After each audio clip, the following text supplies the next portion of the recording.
Ini adalah kisah nyata saya di bulan Ramadan tahun 2008. Kami berada di Palembang bersama mitra saya, seorang pengusaha hiburan, Helmi Yahya. Kami sedang melakukan perjalanan untuk bertemu dengan maestro pujaan kami untuk sebuah pekerjaan idealis, membuat film berbasis lagu-lagu beliau. Kami akan bertemu dengan pencipta lagu anak legendaris, A.T. Mahmud. Dalam perjalanan di kendaraan terdengar bunyi telepon yang langsung diangkat oleh Mas Helmi dengan speaker mode-nya dia on-kan. "Bos, kita belum dapat talent nih buat acara naik haji gratis." Suara di seberang telepon terdengar galau. "Kok bisa?" Mas Helmi berkata dengan nada tinggi. "Sudah 3 hari syuting kok nggak ketemu?" Lanjut Mas Helmi berkata. Setelah itu dia mendengarkan argumen dari timnya yang panjang. Wajahnya memerah, bibirnya merapat dan jari tangannya diletakkan di dekat bibirnya. Itu kebiasaan dia kalau panik. Untung lagi di Palembang. Saya nggak tahu kalau ada anak Triwarsana di sini. "Kita ke tempat syuting dulu yuk." Demikian sebuah kata terucap dari mulutnya dan setelah itu dia diam. Setiba di lokasi, yaitu sebuah rumah yang disewa sebagai tempat menyembunyikan hidden kamera yang dipakai untuk merekam dan menguji kelayakan seorang talent untuk berangkat dihajikan gratis sesuai dengan tema acara tersebut.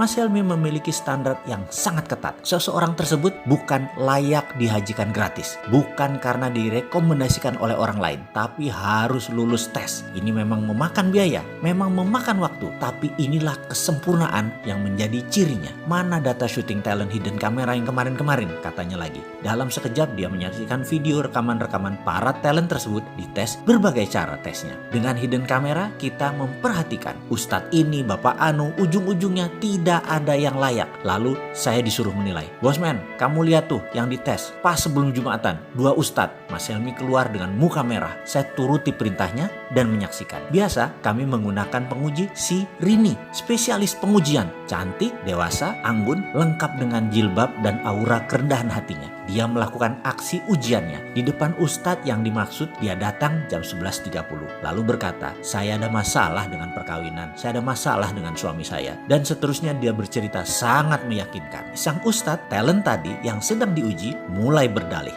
mulai mewejang dan menyaksikan adegan tersebut. Maka saya tahu sekali mimik wajah dan gerak mata seseorang yang dalam tanda petik berminat. Darah saya langsung naik. Kok begini sih ini Ustadz? Ini orang terpandang di daerahnya yang direkomendasikan banyak orang. Menggeser duduknya dekat-dekat si Rini. Hidden kamera menangkap seluruh adegan dengan jelas. Dan yang mengherankan dia abaikan sholat Jumat.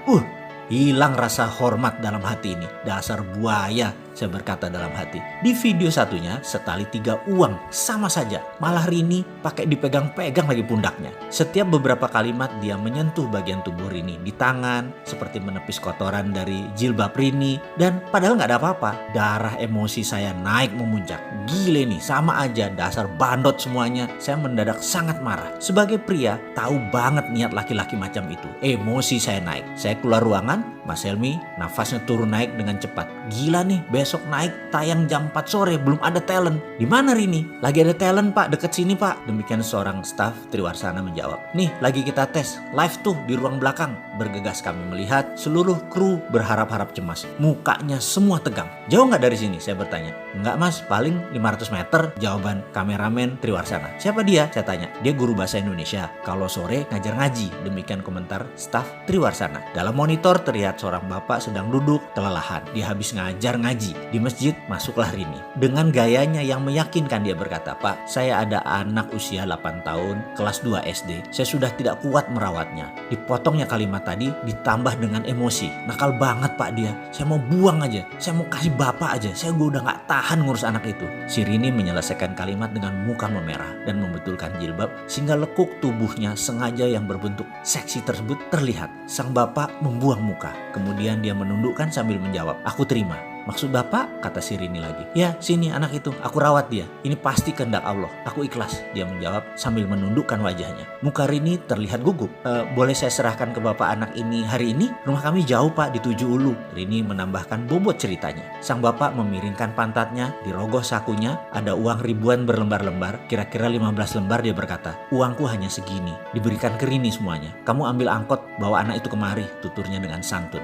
Setiap adegan ini kami menyaksikan dengan tegang. Bahkan penduduk sekitar mulai menggerombol di tempat kami. Sesak udara ruang monitor tersebut. Ayo kita ke sana, full kamera, kata Mas Helmi memecahkan ketegangan. Bergegas kami berangkat. Penduduk sekitar mengikuti gerak kru sebanyak 15 orang. 3 kamera, 2 sound boom sangat menarik perhatian warga kampung sekitar. Setibanya kami di lokasi, kamera langsung keluar dari segala penjuru. Sang bapak terkejut, wajahnya bingung. Kemudian Mas Helmi Yahya muncul dengan mengatakan, Alhamdulillah, bapak dapat hadiah naik haji gratis. Sang bapak terkejut bukan main. Wajahnya bergetar, giginya bergemerutuk, tak bisa berkata-kata, bersujud di sajadah berkali-kali. Dan selang beberapa menit hadir penduduk sekitaran, kira-kira 500-an warga kampung sekitaran, dan tanpa komando mengumandangkan kata-kata labaik Allahumma labaik. 500-an orang lebih meneriakkan kata-kata tersebut berulang-ulang. Bergetar kami semua. Air mata saya turun tanpa sebab. Saya bertanya pada seorang ibu yang berdiri sambil menangis. Siapa dia, Bu? Tanya saya. Oh, dia Pak Rahmat. Dia guru bahasa Indonesia